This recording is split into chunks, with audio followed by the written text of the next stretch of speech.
Hi friends, welcome. आम्ही आज मंदिरामध्ये गेलो होतो, पण त्याआधी मस्त रस्त्याचा आनंद घेत नागमोडी वळणांचा आणि रस्त्याला खूप छान हे होते.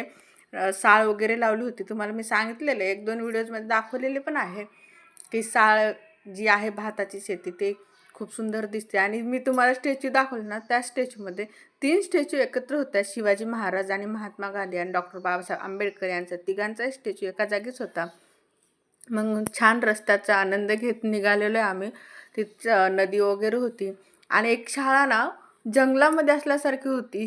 म्हणजे तिथं शाळेत कसे मुलं येत होते काय नाही माहीत नाही, पण सगळीकडे झाडं वगैरे होते, माळं अशा जागी ती शाळा होती. आणि पाणी एवढं छान वाटत होतं ना, काळं वगैरे खूप छान एकदम स्वच्छ पाणी होतं, खूप सुंदर दिसत होतं. असं वाटत होतं एवढ्या उन्हामध्ये त्या पाण्यामध्ये हात वगैरे धुवावेत, एवढं छान वाटत होतं. असं छान ह्याचा आनंद घेत आम्ही शेवटी पोहोचलेलो आहे त्या मंदिराच्या जागेमध्ये. तिथं कमानमध्ये थोडी एंट्री होतोच आम्ही आता ह्या थोड्या वेळातच. आणि जे माणसं शहरामध्ये राहतात ना, त्यांना असं माळं वगैरे हे बघितलं ना खूप आनंद होतो, खूप छान वाटतं. तसंच मला पण खूप छान वाटतं. आणि हे टेम्पल आहे नरसिंहस्वामीचं. इथून आम्ही एंट्रन्स होतोय. आणि ते पण इथंच नाही, पूर्ण माळावर आहे. पूर्ण मंदिर आहे ते दगडामध्ये बनवलेलं आहे. दगडाचं कोरीव काम आहे त्यामध्ये आणि खूप फेमस आहे. आम्हाला माहिती होतं, पण आजपर्यंत गेलो नाहीत आम्ही.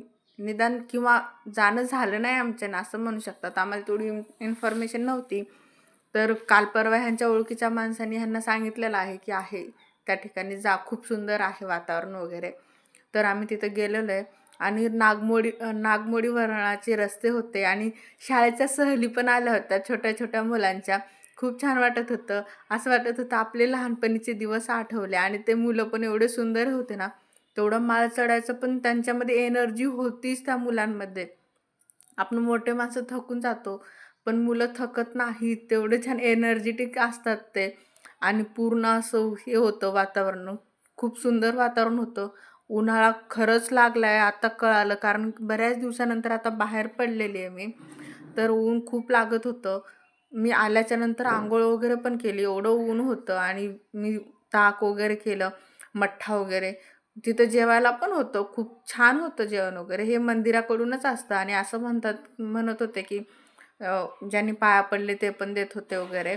तिथं पोहोचल्याच्या नंतर इथं हातपाय वगैरे धुवायला एक जागा आहे पूलसारखी वगैरे, त्याचं नाव आहे मला माहिती नाही आणखी. बरेच लोक त्या ठिकाणी आंघोळ पण करतात. आणि चेंजिंग रूम्स पण आहे तिथं.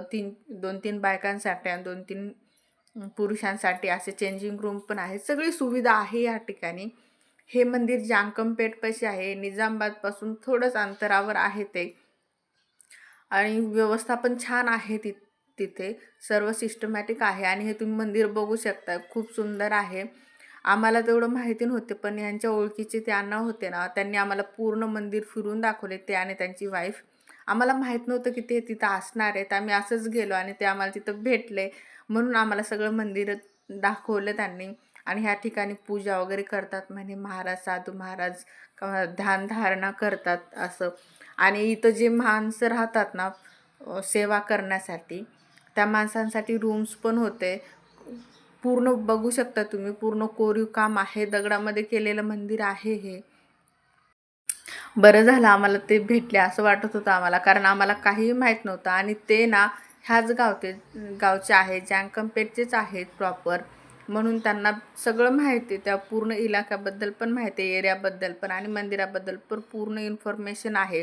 म्हणून ते आम्हाला सगळं दाखवत होते डिटेलिंग. ते आता निजामाबादमध्येच राहतात, पण ते त्यांचं गाव आहे. पूर्ण व्यवस्थित बघलेलो आहे आम्ही.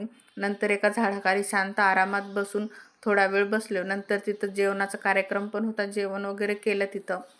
आणि ते तेलुगूत बोलत होते, मी मराठीत बोलत होते. त्यांना मराठी कळत होती थोडी थोडी आणि मला तेलुगू पण कळत होती. मला म्हणत होते तेलुगूत बोल वगैरे, नाहीतर मला तरी मराठी शिकव असं.